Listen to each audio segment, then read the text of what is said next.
They travel through the wilderness, 3 companions, through farming towns, through hillside communities, and finally through vast wild plains.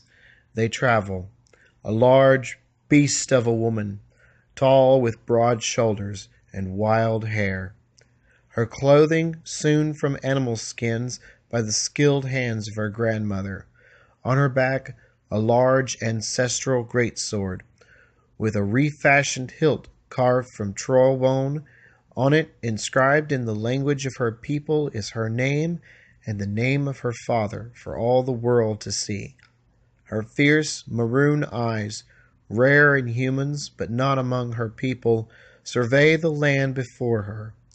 Within them is a spark of ferocity that, if ignited, would frighten lesser foes into submission and would make even the strongest of warriors wary. Followed closely behind her is a short man. His height and facial features clearly betray him as not being entirely human. He is half Dwarven. However, unlike his underground dwelling brethren, he has no love for gems, nor precious metals, and no desire to live underground seeking them out. It is the wilds that speak to him. Just like his father, he wears light leather armor and a round shield on his back. On his belt he wears a short, simple hand axe.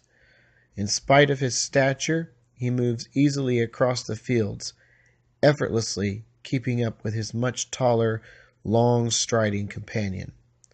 The final traveler of the group is much older than the other 2, his aged face half covered by the hood of his brown traveler's cloak, the other half covered by a short gray beard. He stares ahead at the others in front of him, stopping and leaning heavily on his ornately carved staff. He calls out, "It would be grand if you 2 would slow down. Not all of us are built for this kind of traveling."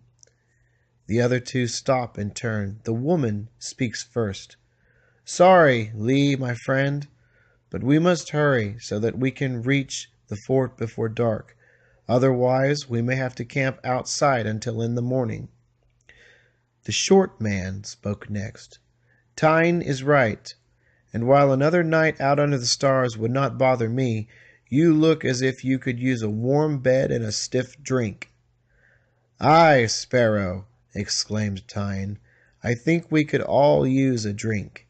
At this, all 3 laughed, for her drinking was legendary even among the soldiers with whom they had served. There were few who could match her, and none who could outdrink her.